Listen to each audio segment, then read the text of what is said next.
우리가 읽은 말씀은 개역 성경으로 읽은 거고요. 제가 나눠드린 페이퍼는 개역 개정 성경으로 기록된 말씀입니다.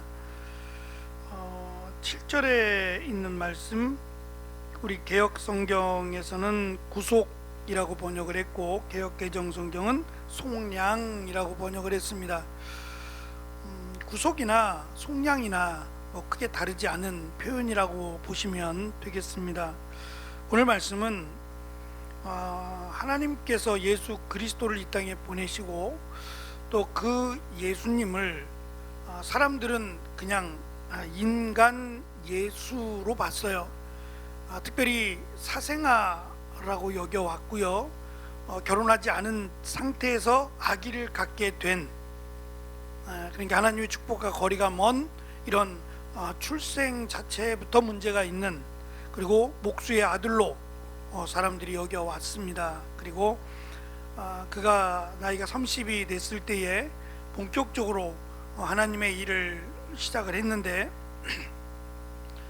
사람들은 특별히 유대인들은 예수라고 하는 갑자기 등장한 예수가 자신이 메시아라고 하는 것을 도저히 받아들일 수도 없고, 또한 안식일의 주인이라고 하는 그 설명도 하나님을 모독하는 것으로, 그래서 결국 예수님을 죽이게 되지요.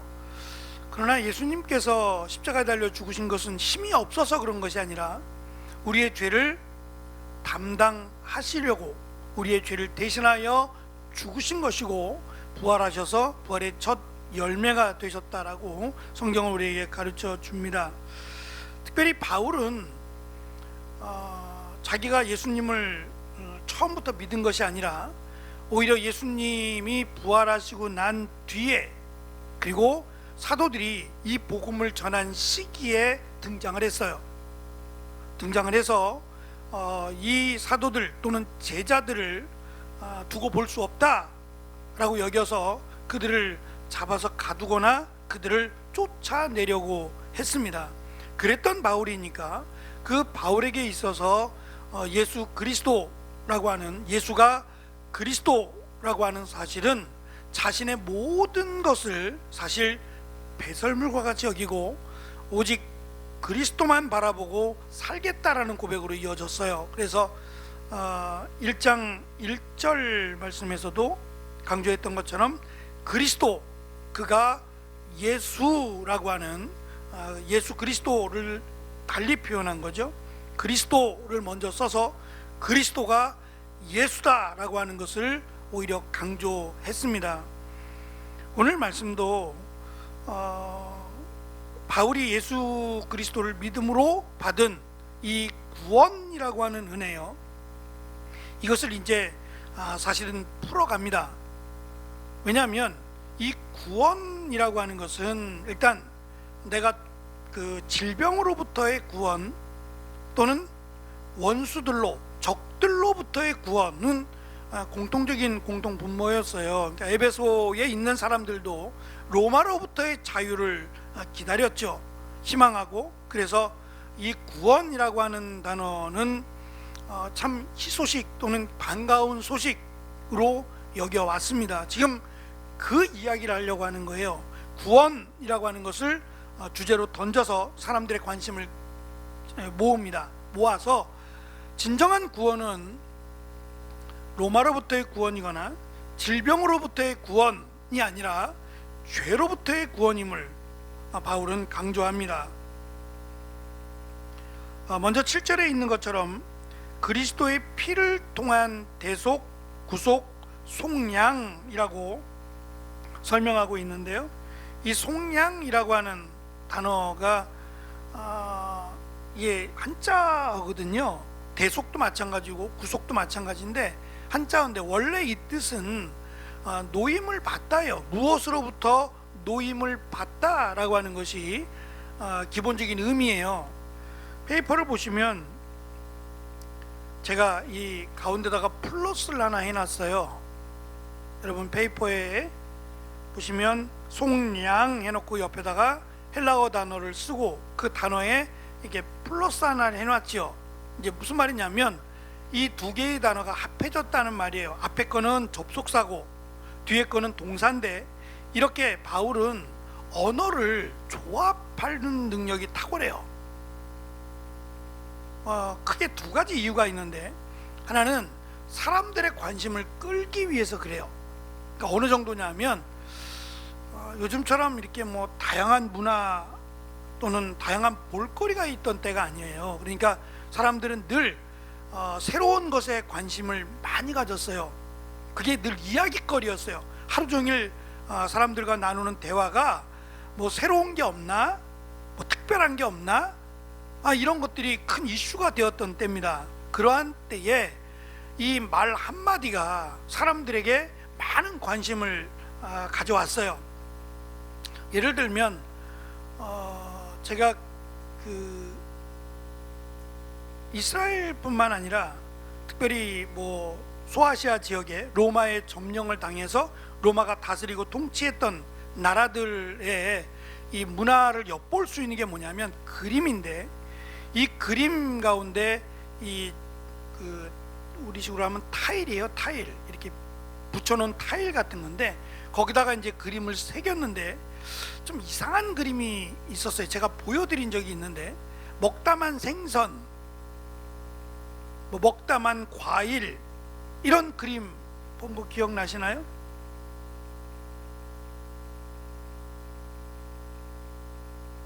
그런 사진을 안 보여드렸나요? 제가 잘못 생각했나요? 이 먹다만, 그러니까 뼈만 앙상한 뭐 생선의 그림, 또 뭐 과일 한쪽만 베어 먹은 과일, 이런 것들 어찌 보면 뭐 쓰레기를 그렸나? 라고 오해할 수도 있을 것 같아요. 아니면 상한 음식을 그렸나? 라고도 오해할 수 있는데, 그게 아니라 이제 더 많이 먹고 또 새로운 것들을 먹기 위해서 먹고 개워낸 거예요. 먹고 개우고 그랬단 말입니다. 그러니까 새로운 것들을 먹는 건 한계가 있으니까 먹고 개워내고 또 새로운 걸 또 먹고, 우리가 볼 땐 참 미련하고 너무도 어리석고 더러운 행동이지만 그들은 마치 이 새로운 것에 대한 열망을 대변해 주는 거예요. 무언가 다른 사람보다 하나를 더 알고 하나를 더 새로운 것들, 그래서 뭐 새로운 뭐 음식이라든지 또는 새로운 동물이라든지 이런 것들이 막 일파만파로 막 퍼져가던 그런 때였어요. 막 그냥 사실은 더 확대돼서 이상하게도 막 퍼지기도 했고요. 이러한 때에 이 바울이 이 복음을 전할 때 무언가를 보여주면서 복음을 전하는 게 아니에요. 말로 복음을 전해야 되는데, 이 말로 복음을 전할 때 사람들에게 관심을 끄는 방법은 언어를 조합하는 거예요. 언어를 섞어버리는 거예요. 그러니까 어찌 보면 이게 늘 익숙한 말이 아니라 두 개의 단어를 섞어서 새로운 단어를 만든 거예요. 그러면 관심이 그럴 겁니다. 무슨 말이야? 이게 무슨 단어고 이게 무슨 뜻인 거야? 라고 궁금해하게 돼 있어요. 그러면 이것 때문에 사람들이 모이는 거죠.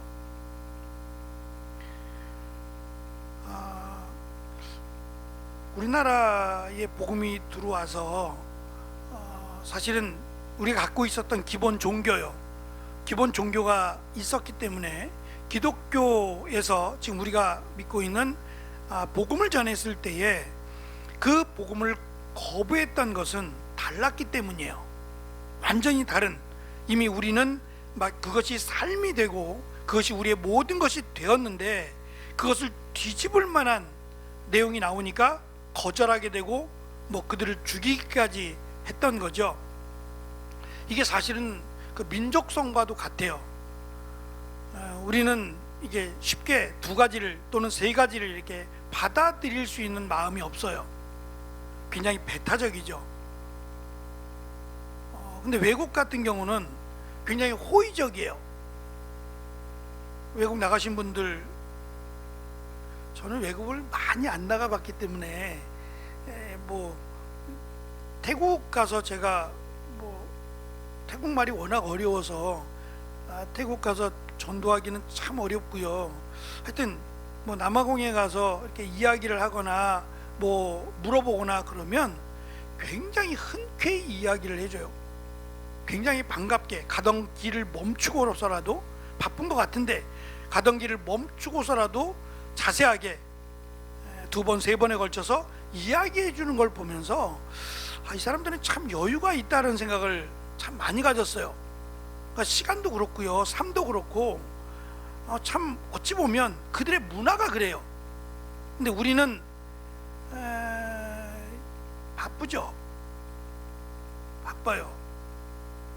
그래서 한국 사람들 그러면 빨리빨리 그들이 그렇게 말을 해요. 빨리빨리라고 말할 정도로 나쁘다는 게 아니라 좋은데 여유가 없는 거죠. 여유가 없어요. 이제 그 부분도 어떤 면으로는 아쉽다라고 하는 생각을 가졌어요. 뭐 그래도 민족성이라는 건 어쩔 수 없어요. 사람마다 다 똑같진 않지만 한국 사람들이 대부분 급해요. 급하고 한 가지만 아니라 두 가지, 세 가지도 할 수 있는 이 멀티적인 능력을 갖고 있죠. 그들은 사실 급하지 않아요.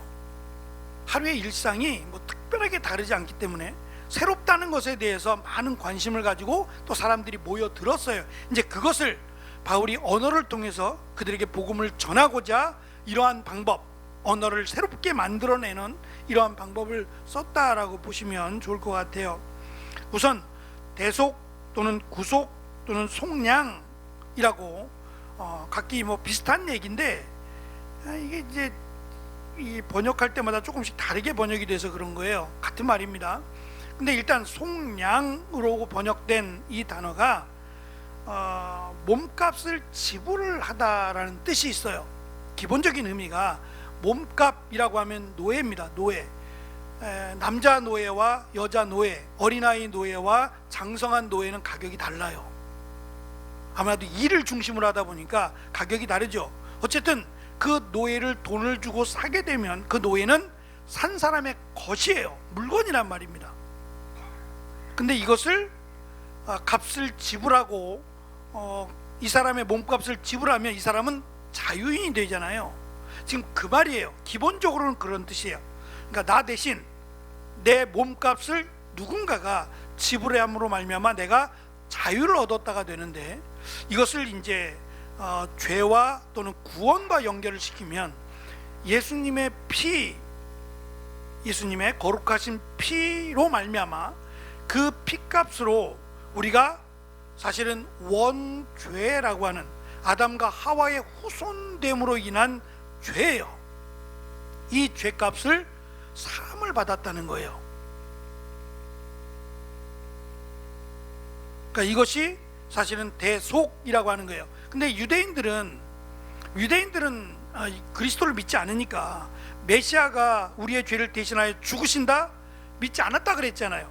그래서 오늘 말씀에도 나오지만 이것이 비밀이었어요. 비밀이었어요. 천국의 비밀이라고 하는 말로 예수님이 말씀하셨는데 비밀이었단 말입니다. 근데 이 비밀을 예수님께서 열어서 이제 오픈해서 말씀하시는 거예요. 그 비밀이 뭐냐면 메시아가 대신하여 죽는 거예요. 우리가 요한복음에서 유대인들이 그런 말 하잖아요. 메시아는 영원히 죽지 않는다 함을 우리가 들었거늘, 이런 말을 하잖아요. 뭐 이렇게 가로가 쳐져 있지만 그 말은 메시아, 하나님이 보내신 전지전능한 메시아가 온 땅을 심판하러 온다라고 믿어왔고, 그 메시아는 전능하기 때문에 죽지 않아요. 영원한 분이에요. 그래서 히브리서에서도 이 메시아에 대한 설명을 할 때 뭐 멜기세덱이요라고 하는 말을 쓰는 것도 이미 구약에서의 멜기세덱, 그리고 어느 때쯤 지금 이 말씀을 듣고 있는 그 중간에 또 멜기세덱에 관한 무언가 있을지는 모르지만 이미 오래전이에요. 아브라함 시대 사람이잖아요. 살렘 왕 멜기세덱이니까 그 아브라함 시대에 살았던 멜기세덱이 지금 예수님 당시에 메시아로 오셨다면 얼마나 오래 사는 거예요. 결국 그 말은 죽지 않는다 이 말이에요. 아브라함 시대부터 이미 있었고 지금도 있고 그러면 영원히 있을 분이라는 설명을 이 멜기세덱이라는 단어를 통해서 설명했단 말이에요. 그러니까 메시아는 영원히 죽지 않는다 라고 믿어왔는데 하나님의 비밀, 천국에 대한 비밀은 메시아가 죽는다는 거예요. 그냥 죽는 게 아니라 우리의 죄를 대신해서 우리의 죄값을 감당하고 죽으신다라는 것이 비밀이에요. 이것이 천국의 비밀이에요. 그러니까 천국을 어떻게 가느냐라고 물어보면 이 얘기를 할 수 있어야 돼요. 이 비밀에 대한 이야기를 할 수 있어야 천국을 들어간다라고 확신 있게 말할 수 있단 말이죠. 그 다음에 이제 보시면 그리스도의 피, 즉 속량으로 말미암아 그리스도 안에 있는 자들은 곧 죄사함을 얻었다라고 설명을 합니다. 근데 여기서 거의 대부분의 성경이 죄사함으로 번역을 했어요. 근데 사실은 이 단어가 죄사함이 아니에요. 죄라는 단어는 보통 하마르티아라고 하는 단어를 쓰거든요. 근데 여기서의 사함, 노임을 받았다라고 하는 단어가 죄가 아니고 허물이에요. 그 제가 그냥 이 페이지 보시면 허물사함이라고 했어요. 이런 말은 없는데 죄사함은 아니거든요. 죄사함은 아니에요. 허물이라고 하는 단어이기 때문에 허물에서 사함을 받았다라는 뜻이에요. 밑에 보시면 이 페이지에 에베소서 2장 1절, 에베소서 2장 5절에 똑같은 단어가 두 번 더 나오거든요. 같이 읽어볼게요. 시작. 그는 허물과 죄로 죽었던 너희를 살리셨도다. 허물로 죽은 우리를 그리스도와 함께 살리셨고 너희는 은혜로 구원을 받은 것이라. 이 허물이라고 번역된 단어가 잘못이에요. 잘못. 무슨 말을 하고 싶은 거냐면 지금 그 예수님을 죽인 거예요. 예수님을 죽인 것을 단호하게 죄라고 말씀하지 않고 잘못이라고 얘기하는 거예요. 잘못은 용서의 대상이 돼요. 그러니까 예수님을 죽였는데 그 예수님을 죽인 것이 잘못했기 때문이라는 거예요. 잘못 알았기 때문에, 어리석었기 때문이라고 평가하신다는 거예요. 그러니까 용서의 기회를 주시겠다는 거예요. 죄 때문이야 라고 단호하게 끊어버리면 누구도 구원받을 수 없고 용서받을 수 없는데, 죄 때문이 아니라 잘못이라고 얘기하시므로 잘못은 용서받을 수 있는 기회가 생기잖아요. 그래서 예수님을 죽인 것은 저들의 잘못인데 그 잘못을 사해 주셨다는 거예요. 그러면 잘못이 사함을 받았으면 가장 중요한 게 하나 남아요. 그래서 에베소서 2장 1절 읽었던 말씀인데, 허물에서 사함을 받고 죄로 죽었던 너희를 이라고 한 번 더 한 거예요. 그러니까 잘못만 사함을 받는 게 아니라 죄까지도 사함을 받았다라고 강조를 하고자 하는 겁니다.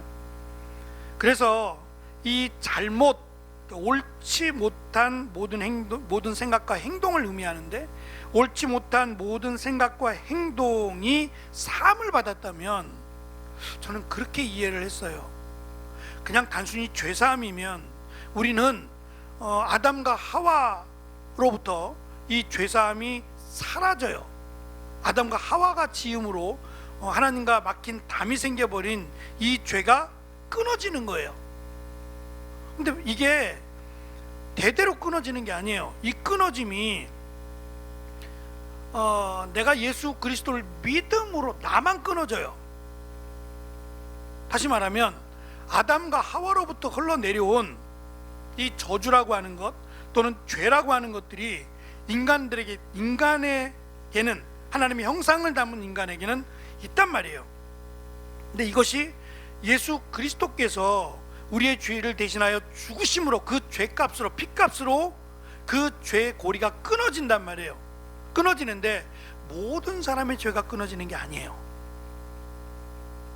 만약에 모든 사람의 죄가 끊어지면 모두 구원을 받아야 돼요. 근데 그렇지 않단 말이에요. 예수를 그리스도로 믿는, 그래서 오늘 말씀에 보면 강조되는 말씀이 그리스도 안에서 10절, 그리스도 안에서 9절, 그리스도 안에서 이것을 강조하는 것은 그리스도 안에 있는 자만 구원을 받아요. 안이라고 하는 것은 여기가 지금 집 안이잖아요. 교회 안이고요. 이 안이라고 하는 안에 지금 이 공간이죠. 이 같은 공간에 있는 사람들은 한 공동체라고 여겨요. 한 공동체의 사람들입니다. 그러면 밖에 있는 사람들은요, 우리와 다른 사람이 돼요. 같은 공동체의 사람이 아니라 밖에 있는 다른 공동체의 사람이 돼요. 그러니까 그리스도 안에 있단 말은 그리스도와 함께하는 공동체라고 하는 의미예요. 그래서 그리스도 안에 속한 자들은 예수 그리스도의 대속으로 말미암아 죄사함을 받는다. 그러면 제가 죄사함을 받았으니까 자녀들은요, 이렇게 따라오지 않는다고요. 유전되지 않는다고요. 죄사함이 유전되지 않는 거예요. 그래서 각자가 그리스도 안에 있을 때 죄사함을 받는다. 특별히 지금 이 죄사함뿐만 아니라 허물사함이라고 말씀을 드린 이유는 예수 그리스도를 믿음으로 죄사함을 받았다면 허물 또는 잘못 또는 옳지 못한 모든 생각과 행동이 변화되어야 된다는 거예요. 바뀌어야 된다는 거예요. 저는 이 부분을 야고보서는 행함으로 연결했을 거예요. 그러니까 절대적이진 않아요. 기준을 생각하면 절대적인 기준에 근접하면 더 좋겠죠. 근데 그렇지 않더라도 어쨌든 우리의 삶은 잘못된 생각이나 행동으로부터 단호하게 벗어나야 할 것이고, 그리스도 안에 사는 사람다운 행동이나 생각이 나와야 한다는 것을 지금 바울은 에베소 교회 성도들에게, 일단 아직은 시작은 안 했습니다만, 그들이 생각하는, 믿는다고 말하지만 실제로는 이 믿음과 동떨어진 생각이나 행동이 너무 많았어요. 이제 앞으로 읽어보면 아주 가까운 가정에 대한 이야기에서도 나오겠지만 그게 생활을 바꾼다는 것은 참 쉽지 않아요. 큰 결단이 있지 않으면 무언가 내 틀을 바꾼다는 것은 결코 쉽지 않습니다. 제가 선교사님을 따라서 이렇게 남아공에 있을 때 선교사님을 따라서 선교지에 간 적이 있어요. 참 한참 들어가요. 비포장도로도 가고. 그래서 선교사님들은 거의 대부분 승용차가 아니라 4x4 같은 트럭을 많이 타고 다니세요. 왜냐하면 산악이나 비포장도로를 많이 다니셔야 되기 때문에 그래요. 한참을 들어가더라고요. 한참을 들어갔는데 처음에 무서웠어요. 진짜 여기서 소리 지른들 소리가 나겠어요. 진짜 그렇잖아요. 색깔도 다르고 저 사람들이 무슨 생각하는지 알 수도 없고 겁이 났어요. 선교사님한테 가서 이제 거기 교회가 있길래 교회에서 같이 예배를 드리는데 예배를 쭉 드리면서, 예배가 꽤 길어요. 한 3시간을 예배 드리는데 2시간은 찬양이에요. 근데 제가 참 이 민족은, 우리나라도 그런가 모르겠는데 이들은 흥이 많은 민족이에요. 진짜 흥이 많아요. 한번 노래를 시작하면 끊이질 않아요. 막 덩실덩실 춤을 춰가면서 한 2시간을 찬양을 해요. 그러니까 예배가 굉장히 길어요. 근데 중간에, 우리는 예배 중간에 헌금 시간이 있잖아요. 주일이니까 특별히 그날이 주일이었거든요. 그러니까 헌금을 해야 되는데 제가 헌금을 가져갔으니까 헌금을 언제 내나, 우리처럼 헌금을 들어오면서 냈나? 없었거든요, 그런 것도. 그래서 왜 선교사님 헌금 안 합니까? 왜 우리 같은 헌금 바구니가 돌거나 왜 그런 걸 안 하세요? 교회입니다. 교회 안에서 예배 드리는 거고요. 물었더니 선교사님은 웃으면서 하는 얘기예요. 그때는 이제 제가 전도사였으니까, 전사님이 여기에 대해서 잘 몰라서 그래요. 헌금 바구니 돌면 저한테 왔을 때 아무것도 안 들어있어요. 분명히 헌금은 낸 것 같아요. 주머니에 딱 뭔가를 넣었으니까. 근데 저한테 딱 돌아왔을 때 보면 헌금이 거의 없다는 거예요. 그들의 생각은 하나님 죄송해요, 제가 좀 급해서 빌려갈게요 라는 거예요. 언제 갚을 건 모르겠고 내가 좀 빌려갈게요 라는 생각으로 이미 돌고 나면 남아있는 게 없대요. 헌금바구니를 돌릴 수가 없대요. 이해가 잘 안 됐어요. 교회잖아요. 아니 2시간 동안 찬양하는 사람들 아니에요. 이건 뭐예요 그럼? 그래놓고 남의 헌금하는 돈을 가져간다? 이게 참 어려운 것 같아요. 믿는다는 것과 이 믿음이 삶으로 연결되는 것은 이건 참 쉽지 않구나. 믿음이 삶이 됐을 때 진짜 믿는 거죠. 그래서 바울은 이 부분을 단순한 죄사함이 아니라 허물사함이라는 부분까지도 한 번 더 강조를 했다라고 보시면 좋을 것 같고요. 그 다음에 이어지는 말씀이 8절에서 그가 모든 지혜와, 우리 성경도 총명으로 번역을 했는데요, 이 총명이라는 단어가 사실은 단호한 태도예요. 내가 악한 습관을 끊고 악한 생각을 끊기 위한 지혜로움이 필요하고, 또 이를 위한 단호한 태도가 필요해요. 대충 해서는 끊어지지 않기 때문에 단호한 태도가 필요함을 설명하고 있고요. 그 다음에 이제 말씀드린 것처럼 하나님의 비밀이라는 단어로 그 비밀이 무언지, 그리스도의 피를 통한 속량이 하나님의 비밀이라고 하는 사실을 강조합니다. 제가 이 비밀이라고 하는 단어를 찾아와서 이거보다 더 많은데 사실은 요 정도만 해서 찾아왔어요. 같이 한번 읽어보겠습니다. 이 페이지 밑에 대답하여부터 같이 읽습니다. 시작. 대답하여 이르시되 천국의 비밀을 아는 것이 너희에게는 허락되었으나 그들에게는 아니 되었나니, 이르시되 하나님 나라의 비밀을 너희에게는 주었으나 외인에게는 모든 것을 비유로 하나니, 이르시되 하나님 나라의 비밀을 아는 것이 너희에게는 허락되었으나 다른 사람에게는 비유로 하나니, 이는 그들로 보아도 보지 못하고 들어도 깨닫지 못하게 하려 함이라. 형제들아, 너희가 스스로 지혜 있다 하면서 이 신비를 너희가 모르기를 원하지 아니하노니, 이 신비는 이방인의 충만한 수가 들어오기까지 이스라엘의 더러는 우둔하게 된 것이라. 나의 복음과 예수 그리스도를 전파함은 영세전부터 감추어졌다가 이제는 나타내신 바 되었으며, 영원하신 하나님의 명을 따라 선지자의 글로 말미암아 모든 민족이 믿어 순종하게 하시려고 알게 하신 바 그 신비의 계시를 따라 된 것이니, 이 복음으로 너희를 능히 견고하게 하실. 형제들아, 내가 너희에게 나아가 하나님의 증거를 전할 때에 말과 지혜의 아름다운 것으로 아니하였나니, 그것을 읽으면 내가 그리스도의 비밀을 깨달을 것을 너희가 알 수 있으리라. 일곱째 천사가 소리내는 날 그의 나팔을 불려고 할 때에 하나님이 그의 종 선지자들에게 전하신 복음과 같이 하나님의 그 비밀이 이루어지리라 하더라. 여기서 신비라고 번역된 부분은 비밀이라고 번역하는 게 더 맞겠고요. 단어가 똑같으니까. 중간쯤에 제가 증거라고 해서 X 표시를 해놨어요. 증거가 아니라 비밀입니다. 물론 이 단어가 증거라는 뜻이 있느냐? 그건 아니에요.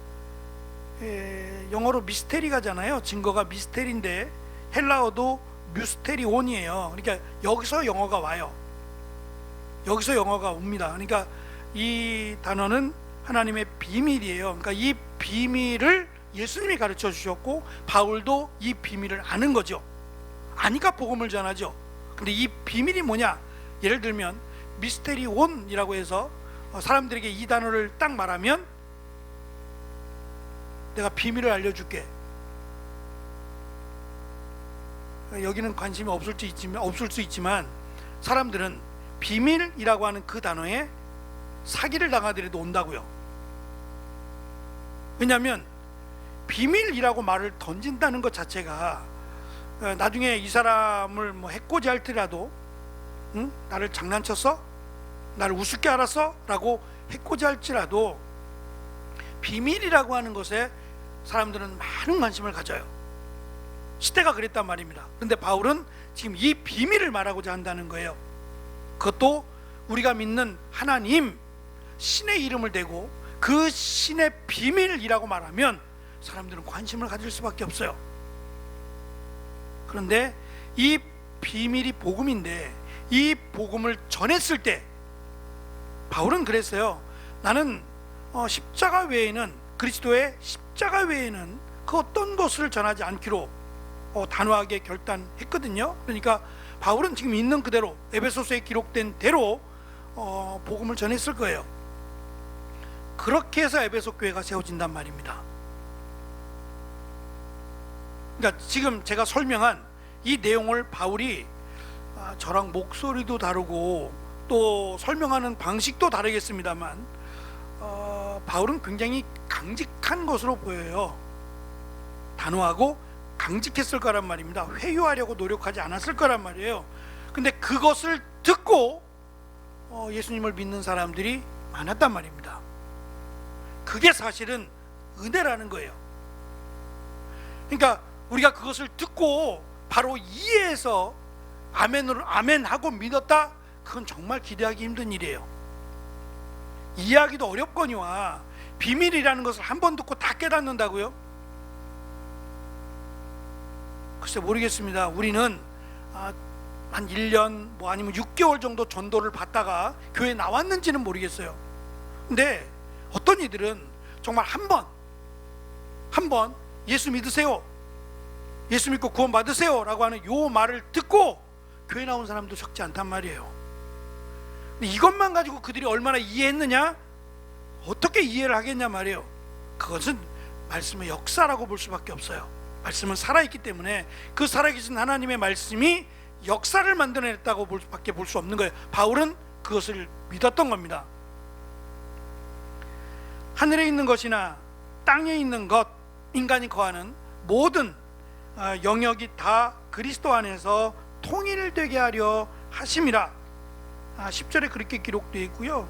개역성경도 동일하게 그렇게 기록이 되어 있습니다. 이게 무슨 말이냐면 하나님의 비밀은 그리스도의 피를 통한 속량에 대한 내용뿐만 아니라 이 땅에 속한 모든 것이 그리스도 안에서 정리된다는 의미예요. 어떤 성경은 그리스도 안에서 하나 된다고 번역을 하더라고요. 쉬운 성경도 아마 그렇게 번역을 했을 거예요. 그리스도 안에서 하나 되게 하려 하심이라. 그러니까 이 말이 그런 의미예요. 그러니까 이 모든 것들, 지금 설명한 그리스도의 대속 또는 죄사함 또는 복음에 대한 모든 것은 그리스도 안에서 정리가 된다는 말이에요. 요약하면 그리스도 안에서 라고 말할 수 있다는 말이에요. 그러니까 그리스도가 빠진 구원이나 속량이나 대속이나 이런 건 없다는 거예요. 반드시 그리스도 안에서라는 것이 들어가야 이 모든 것이 설명이 된다는 거예요. 제가 말씀을 준비하고 정리하면서 제가 설명을 잘 못한 걸 수도 있어요. 하지만 이 짜임새는, 이 말하는 설명은 굉장히 고급진 설명이다라는 생각이 들었어요. 풀어가는 설명이나 이 설명하는 이런 부분들이 많은 사람들이 귀 기울일 수밖에 없는 그런 설명을 하고 있다는 생각이 들었어요. 바울은 1절부터 지금 10절까지의 내용 속에서 처음부터 시작했어요. 처음부터 그리스도 예수였고 지금껏 다 그리스도 예수입니다. 이것만 그럴까요? 에베소서 전체 바울이 전한 편지는 전부 다 그리스도 예수에 관한 거였어요. 그것이 우리의 대속을 이루었고 우리를 죄와 사망으로부터 건져 주셨으며 우리가 하나님을 아버지라 부를 수 있게 하는 비밀이었어요. 그래서 이 비밀은 반드시 예수 그리스도 안에서 이루어진 거라는 거예요. 예수 그리스도 안에서만 해결할 수 있는 하나님의 비밀이다. 그래서 그리스도 안에 있는 자는 구원을 받겠지만 그리스도 안에 있지 않는 밖에 있는 자들은 심판과 멸망을 받을 것이다 라고 하는 것을 이 7절부터 10절의 내용 속에서 바울은 단호하게 밝힙니다. 그러면 이제 조금 더 구체적으로 설명을 해야 되겠죠. 구원받기 싫은 사람은 아무도 없을 거예요.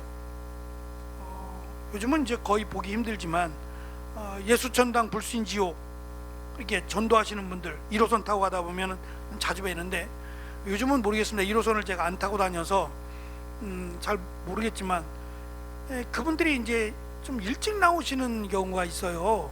출퇴근하는 시간에. 이분도 아마 출근하면서 전도하시는 건지 모르겠는데, 출퇴근 시간에 지하철 타고 좀 멀리 가다 보면 뭐 핸드폰을 보시는 분도 있고 하지만 많이 주무세요.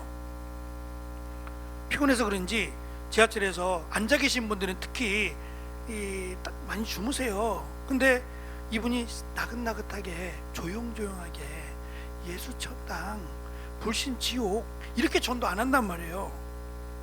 들어서자마자 예수천당 불신지옥, 그러면 저도 자다가 깬다고요. 자다가 깨서 아멘, 저는 그러죠. 자다가 깨서 아멘 그러지만, 열심히 피곤하다가 자다 깬 믿지 않는 사람들은 화를 내죠. 듣기 싫은 거예요. 왜냐하면 지옥이라는 말을 정말 듣기 싫어해요. 그것만 좀 빼도 덜할 텐데, 지옥이란 말이 나오니까, 아니 뭔 잘못을 했어요? 내가 자다 깬 거밖에 더 있냐고요. 자다가 깨서 지옥이란 말을 들으면 얼마나 불쾌하냔 말이에요. 그러니까 막 싸움이 막 오가요. 고성이 막 나오고 싸움이 오고 막. 근데 사실은 전혀 틀린 말이 아니잖아요.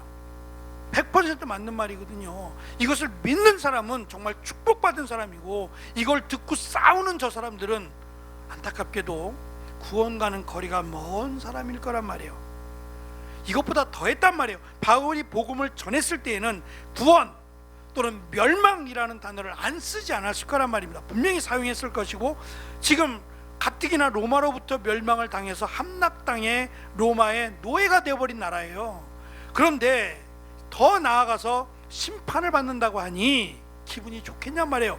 갑자기 나타난 사람이 하나님의 신의 심판을 받는다고 말하니, 복 받는다라고 말해도 시원치 않은데 심판을 받는다고 말하니 얼마나 불쾌했겠냔 말이에요. 그런데 오히려 그것이 그들을 깨우게 되고, 오히려 그들이 그리스도께로 오는,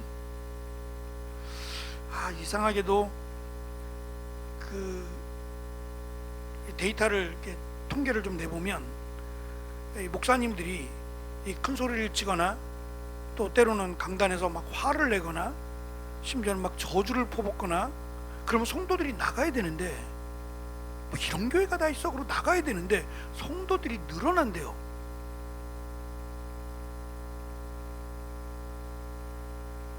저도 그렇게 해야 되나요? 그게 참 심리가 이상한 거예요. 심리가. 아니 지금 진짜 피곤하시잖아요. 하루 종일 일하고 오셔서 이 시간 피곤하고 좀 쉬었으면 하는 시간인데, 이 시간에 왜 앉아서 실컷 혼나고 가시냐고요. 근데 그 혼나고 가는 것을 싫어하지 않는다는 거예요. 이게 자꾸 익숙해지면 그것이 당연한 것처럼 그렇게 받아들인대요. 그리고 오히려 더 성도들을 세워주고 칭찬하고 격려하고 위로하면 오히려 그것에 대해서 별로 아멘이라고 하지 않는다는 거예요. 이걸 어떻게 이해해야 되는지 모르겠지만, 어쨌든 이것보다 더 중요한 것은 바울은 이 복음에 대해서 절대 타협하지 않는다는 거예요. 자신이 이렇게 복음을 전하면 심지어는 자신을 죽이려고 돌을 든 사람이 없겠냔 말이에요. 그럼에도 불구하고 바울은 저 사람들에게 돌을 들게 하기 위해서 복음을 던지는 게 아니라 있는 그대로 사실을 전했을 뿐입니다. 그렇게 해서 바울은 매도 많이 맞았고, 심지어는 죽기까지 육체적인 한계를 느낄 만큼, 질병을 얻을 만큼의 고통을 당했단 말입니다. 그럼에도 바울은, 글쎄요, 성경 어디에도 바울이 복음 전하는 방법이 잘못됐다라고 말하는 내용은 전 들어본 적이 없어요. 공부를 하면서도 바울이 복음 전하는 건 잘못 전했다, 방법이 잘못됐다라고 쓴 글은 본 적이 없는 것 같아요. 그렇다면 바울은 지금 이들, 복음을 대적하는 이들 앞에서 주저하지 않았다는 얘기예요. 복음을 있는 그대로 복음으로 전했다는 얘기밖에 안 됩니다. 역사는 하나님이 하시는 거죠. 초대교회 역사는 이렇게 해서 이루어졌습니다. 우리는 에베소서에 있는 말씀, 특별히 바울이 이 복음을 어떻게 전했는지에 대해서 조금 더 관심을 가지면서 이 복음을 어떻게 표현하며 전했는지에 무게를 두고 함께 에베소서를 나누고 있습니다.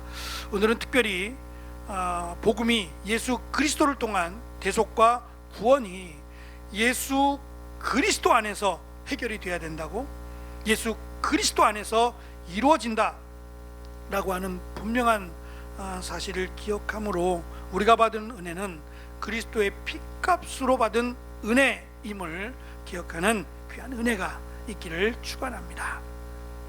기도하겠습니다.